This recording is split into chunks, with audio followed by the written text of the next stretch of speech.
स्वागत है session study में। और आप लोग पढ़ रहे हैं सब्जेक्टिव टाइप सामाजिक विज्ञान के, ठीक है। क्लास 10 के जो विद्यार्थी है इसको यदि देख लेते हैं तो 5 नंबर वाला जो क्वेश्चन है आपका ना वो आपका कंप्लीट हो जाएगा, ठीक है। आपको और इसके अलावा पढ़ना नहीं है, ठीक है। तो चलिए स्टार्ट करते हैं देर ना करते हुए। सबसे पहले आपको बताना चाहते हैं हमारे चैनल में नए हैं तो सब्सक्राइब के बेल आइकन को प्रेस कर दीजिएगा। चलिए स्टार्ट करते हैं। सामाजिक विज्ञान के 20 तारीख को एग्जाम होने वाला है, ठीक है। 20 मार्च को एग्जाम होगा आप लोगों को। इसको यदि कर लेते हैं, एक वीडियो और छोड़ दिए हैं और एक वीडियो 5 नंबर वाला आप लोग का देखना नहीं पड़ेगा क्योंकि इसी 2 वीडियो से आपका आ जाएगा, ठीक है। चलिए स्टार्ट करते हैं। तो यहाँ पर क्या है कि क्वेश्चन है 1 नंबर, ब्रिटेन की महिला कामगारों ने स्पिनिंग जेनी मशीन पर हमले किए, व्याख्या करें। यानी कि जो स्पिनिंग जेनी मशीन था वो ऊन की कताई करने के मतलब जल्दी से ऊन को जो कताई करने का प्रक्रिया था उसको तेज कर देता था। यानी कि ऊन की कताई के एक करने का मशीन था, ठीक है, स्पिनिंग जेनी मशीन। तो इसका वहाँ का महिला जो कामगार थे क्यों विरोध कर रहे थे आपको समझा देते हैं। समझा देने से क्या हो जाता है कि आप लोग अपनी भाषा में भी जाकर लिख सकते हैं, ठीक है। हम लोग आसान शब्दों में समझेंगे। स्पिनिंग जेनी मशीन ने ऊन की कताई की प्रक्रिया बहुत तेजी कर दी थी, ठीक है। स्पिनिंग जेनी मशीन एक समय में अनेक मजदूरों को कार्य कर लेती, मतलब स्पिनिंग जो जेनी मशीन है वो जो ऊन की कताई करने वाले बहुत सारे लोग मिलकर ऊन की कताई करते थे, उसको वो क्या करते थे, जेनी मशीन बहुत सारे लोगों का काम एक ही साथ कर लेता था। यानी कि वो इसके कारण मजदूरी की मांग घट गई थी, जिसके कारण जो वहाँ के मजदूर थे वहाँ पर घट गए थे ब्रिटेन में, ठीक है। नेक्स्ट है क्या है उसी का कि बेरोजगारी की आशंका यानी कि चिंता से मजदूर वर्ग खासकर महिला में नई प्रौद्योगिकी टेक्नोलॉजी के प्रति आशंका व्याप्त थी। यानी कि महिला को तो देखिए यदि टेक्नोलॉजी बढ़ जाएगा, बहुत सारे मशीन आ जाएंगे, लोगों को तो बेरोजगार होना पड़ेगा ना, इसलिए क्या था उन लोगों को आशंका बहुत ही ज़्यादा थी, ठीक है।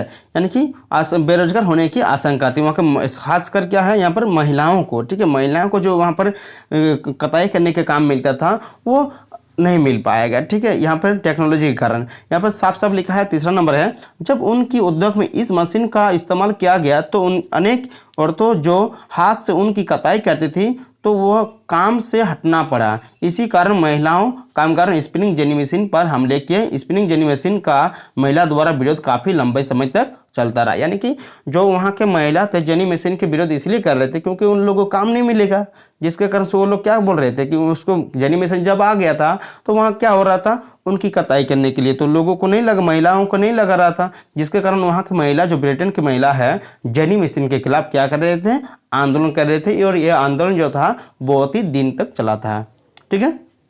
चलिए हम लोग पढ़ते हैं नेक्स्ट क्वेश्चन की ओर। नेक्स्ट क्वेश्चन क्या है कि यहाँ पर प्रश्न नंबर 2 है, ईस्ट इंडिया कंपनी ने भारतीय बुनकरों से सूती और रेशमी कपड़े की नियमित आपूर्ति सुनिश्चित करने के लिए क्या किया। तो यहाँ पर देखिए ईस्ट इंडिया कंपनी ने कच्चा माल खरीदने के लिए बुनकरों को पेशागी एडवांस के रूप में कर्जा दिया। यानी कि जो ईस्ट इंडिया कंपनी थी, ईस्ट इंडिया कंपनी यहाँ के जो इंडिया में था वो भारतीय बुनकरों से क्या करते थे, एक माल खरीदने के लिए, कच्चा माल को खरीदने के लिए बुनकरों को पहले ही पैसा की मतलब हो गया कि एडवांस के रूप में पहले क्या करते थे, पैसा दे देते थे कि हमको यह कच्चा माल चाहिए, ठीक है।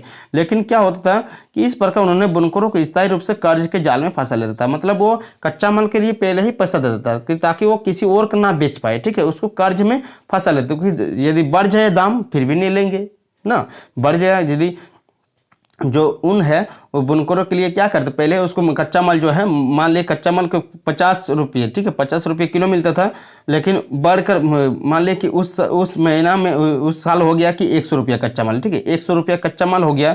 लेकिन जब उसको पहले से कर्जा दिया हुआ है तो क्या कर्ज के जाल में फंसा गया है, तो जितना ईस्ट इंडिया कंपनी चाहते थे उसी हिसाब से देना पड़ता था, तो एक कर्ज के जाल में फंसा लेता था, ठीक है। नेक्स्ट क्या है कि कंपनी ने वेतनभोगी गुमशुदों की नियुक्ति की, ठीक है, जो कपास के उत्पादन और बुनकरों द्वारा बनाए जाने वाले रेशम की निगरानी करते हैं। यानी कि बहुत सारे गुमशुदों मतलब उसको निगरानी रखने वाले लोगों की नियुक्ति की और उसके बाद क्या करते थे, जो उत्पादन होते थे बुनकरों द्वारा उसको क्या करते थे, कपास के उसको निगरानी रखते थे, ठीक है।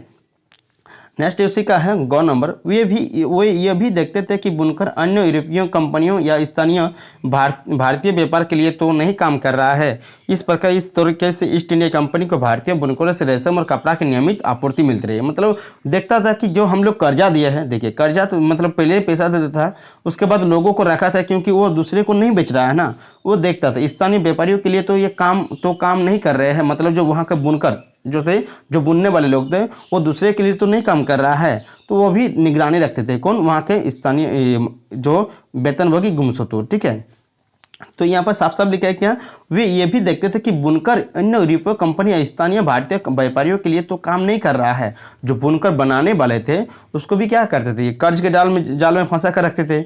एक ईस्ट इंडिया कंपनी सबको कर्ज के जाल में फंसा कर रखते, पहले पैसा देते देता, उसके बाद क्या कर रहा है, उसको मतलब देख रहा है, निगरानी रख रहा है कि मतलब लोगों को मतलब देख रेख के लिए भी लोगों की नियुक्ति करती है, और वो उसको वेतन देता था। ठीक है, कि अपने लिए तो काम यूरोपीय कंपनी, दूसरे यूरोपीय कंपनी के लिए तो नहीं काम कर रहा है, स्थानीय व्यापारी के लिए तो नहीं काम कर रहा है, उसको भी देखते, क्योंकि उसका जो बुनाई कटाई का क्या हो जाएगा, कम पड़ जाएगा ना लोग, तो दूसरों को बेच देंगे। तो ईस्ट इंडिया कंपनी भारतीय बुनकरों से रेशम और कपड़े की नियमित आपूर्ति मिलती रही। मतलब देखरेख के कारण क्या होती, रेशम के कपड़े जो होते थे वो उसको मतलब मिलती रहती है, ईस्ट इंडिया कंपनी को आपूर्ति मतलब उसको मिलती रहती थी। ठीक है, माल मिलते रहता था। नेक्स्ट क्वेश्चन क्या है, 17वीं शताब्दी में यूरोपीय शहरों के सौदागर गांव में किसानों और कारीगरों से काम करवाने लगे।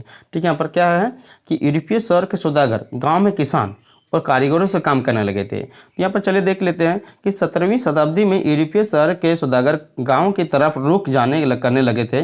वे किसानों और कारीगरों को पैसा देते थे, उनसे अंतर्राष्ट्रीय बाजार के लिए उत्पादन करवाते थे। मतलब बहुत सारे लोग क्या करते थे, गांव में जाकर बहुत सारे कच्चे माल देते थे, और उसके बाद उसके बदले पैसा देते थे, उसको मतलब कुछ भी बनाने बोलते थे उसको, जैसे हो गया रेशम के कपड़े हो गया, बुनाई, वो सब जितना भी हो गया, उसको क्या करते, पहले उसको पैसे देते और उसको क्या करते थे, उसको बनाने कहते थे, मतलब गांव के लोगों से काम करवाते थे। ठीक है, उस समय विश्व व्यापार से विस्तार, दुनिया के विभिन्न भागों में उपनिवेशों की स्थापना कारण चीज़ों में मांग बढ़ने लगी थी। इस मांग को पूरा करने के लिए केवल शहरों में रहते हुए उत्पादन नहीं बढ़ा जाता, इसलिए नए व्यापारियों की गाँव की तरफ जाने लगा।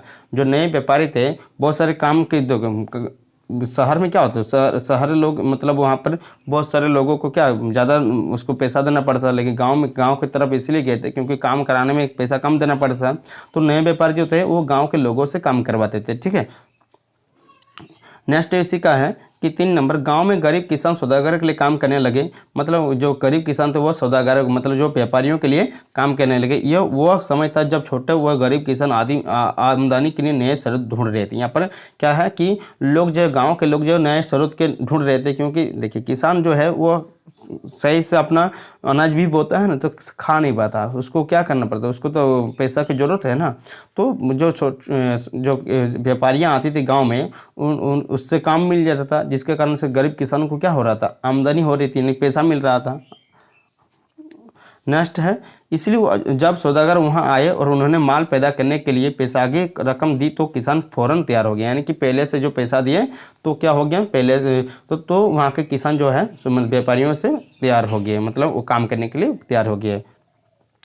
सौदागरों के लिए काम करते हुए गांव में ही रहते हुए अपने छोटे छोटे खेतों को भी संभाल कर सकते थे। यानी कि किसान जो है सौदागरों के लिए काम करते थे, साथ ही अपना छोटे छोटे जितना भी खेत थे उसको भी रोक सकते थे, बो सकते थे ना।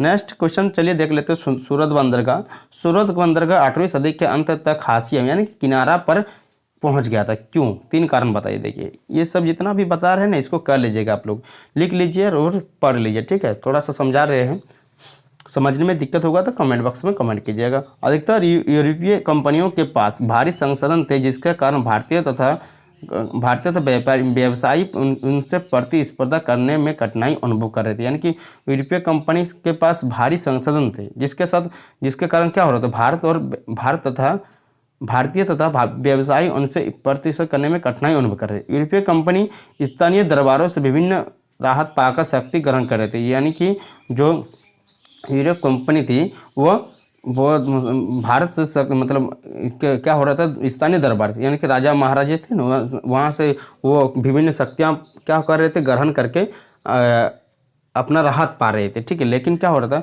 कोई कंपनी को व्यापार का एकाधिकार मिल गया था, कोई कंपनियों को अपना स्वामित्व मिल गया था। ठीक है, एकाधिकार मिल गया था।